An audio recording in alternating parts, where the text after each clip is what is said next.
ازيكم يا حبايبي، عاملين ايه؟ يا رب تكونوا بخير. النهارده هنعمل فطير.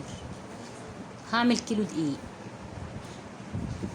الكيلو دقيق هيطلع 2. هحط معلقه سكر وذره ملح وحته زبده صغيره وشويه زيت. احط الملح والسكر واقلبه.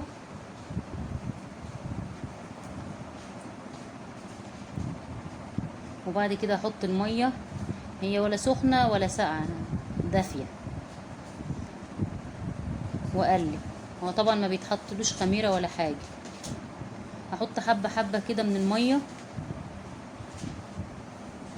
عشان ما تطلعش معايا ولا طريه، عشان المفروض ان هي بتاع الفطير يبقى طري، بس برضه احط حبه حبه عشان يطلع مظبوط. والفطير كمان بيحتاج عجن جامد، تقعدي تعجنيه كتير كده.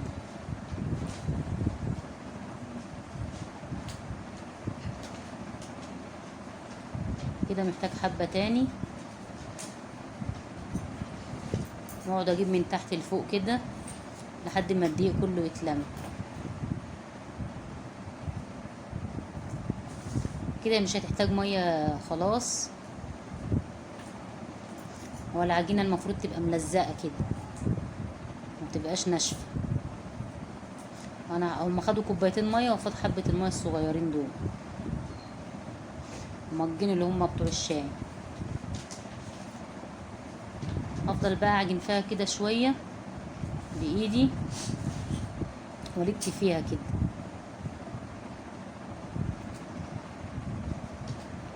لازم تبقى ملزقه كده في الايد عشان هي بتبقى طريه، عشان تفرد معاكي، وكل ما تعجني فيها تديك عرق. كده بلم العجينه، هسيبها بقى تستريح شويه من العجن فيها كده عشان تبقى مساعداني. تستريح كده في حدود ربع ساعه ولا نص ساعه وارجع لكم تاني. دلوقتي يا حبايبي العجينه ارتاحت وهقطعها. بصي عامله ازاي، بتتمط كده. هقطعها بقى كور صغيره واشوفهم هيطلعوا معايا قد ايه. هقطعها بالطريقه دي. نسيت اقول لكم ان انا حطيت حبه زيت عشان تتقطع معايا كده سهل، عشان ما تلزقش كتير في ايديا. حبه الزيت عشان هي طريه بتخليها ما تلزقش جامد. كده خلاص اخر واحده.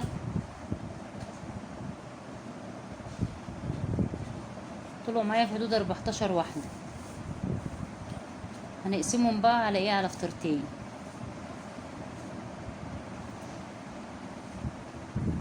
نسيبها برضو تستريح شويه عشان تفرد معايا كويس، ما تلمش مني على الصينيه. هو في طريقه تانية بتعملي بيها، ان انت ممكن تعمليها على لوحديها كده عجينه كبيره، بس انا طبعا ايه، ما عنديش حاجه كبيره اعمل عليها، فانا هعملها صغيره. السمنه بحراره المطبخ، ما حطيتهاش على النار ولا حاجه، هي الجو حر فسايحه لوحديها يعني. جبت الصينيه دلوقتي واعوصها كده زبده مع الزيت وابتدي افرد.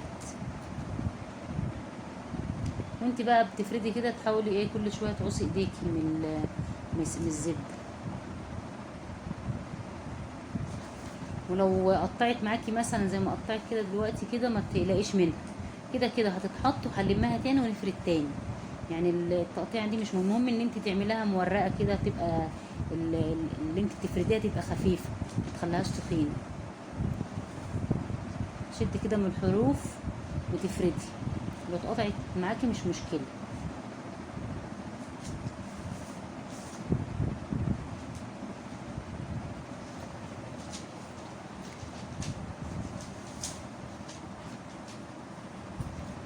تفضلي تفردي كده فيها وترصي بقى واحده على التانية. كل ما ترصي واحده، كل ما تحطي واحده على التانية تكوني حاطه حته زبده. هنفضل نفرد بالطريقه دي لحد ما نخلص الكميه، واشيلها كده واحطها بالطريقه دي في الصاج. انا عندي طبعا الصاج اللي انا موريهولكوا قبل كده، تبقى كلهم مقاس واحد، حاولي تخليهم مقاس واحد.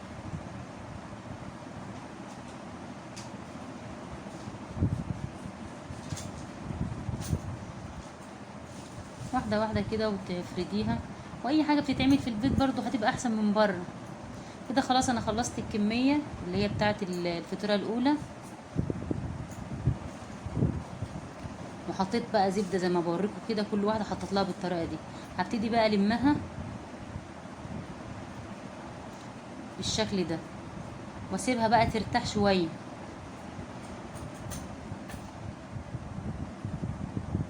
اسيبها بقى ترتاح عشان لو فردتها دلوقتي هتلمي معايا، عشان هي دلوقتي لازم ترتاح شويه. وهجيب التانية افردها عبال ما اسيبها ترتاح. انا يعني كده بعمل في الفطيره التانية السبع وحدات اللي فاضلين عبال ما الاولانيه ترتاح. طبعا انا في الوقت ده مولعه الفرن عشان انا عندي الفرن بتاعي هادي شويه فلازم اسخنه. خلصت كده الفطيره التانية وهلمها نفس ما زي ما عملت الاولانيه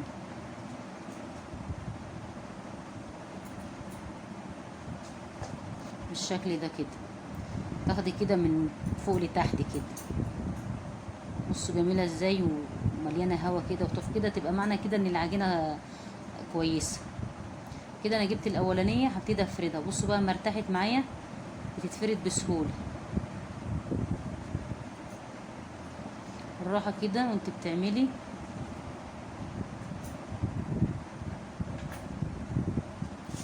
واحده واحده كده.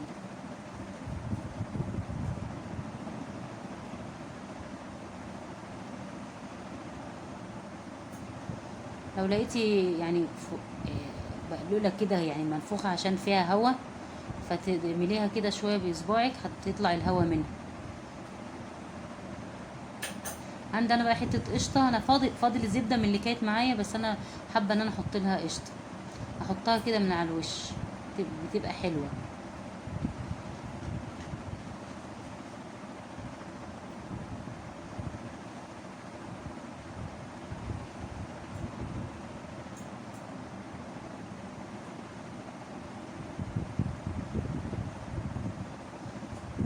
كده انا كنت طلعت الاولانية ودي التانية سخنة طبعا لسه، حتى لسه نار الفرن بص قرع عامل ازاي.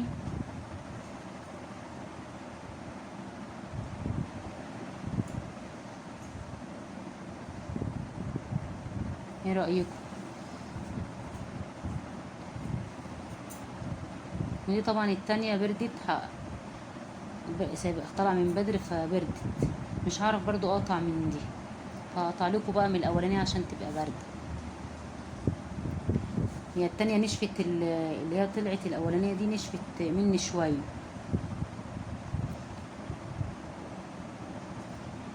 هي اصلا كده كده لما بتطلع من الفرن وتهدى بتطرى تاني، حتى لما تغطيها كده بحاجة تلاقيها هتطلع طرية معاكي.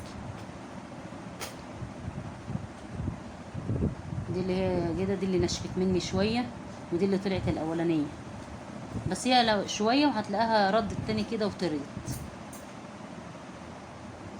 بس هو مورق اهو جميل. الطريقة دي على فكرة خفيفة جدا. هناكل بقى جنبيه بقى عندي انا مش قديمة عاملاها في البيت، الجبنة القديمة والعسل. يا رب يكون بقى الفطير بتاعي عجبكم، وما تنسونوش بقى في اللايك والاشتراك في القناة. والسلام عليكم ورحمة الله.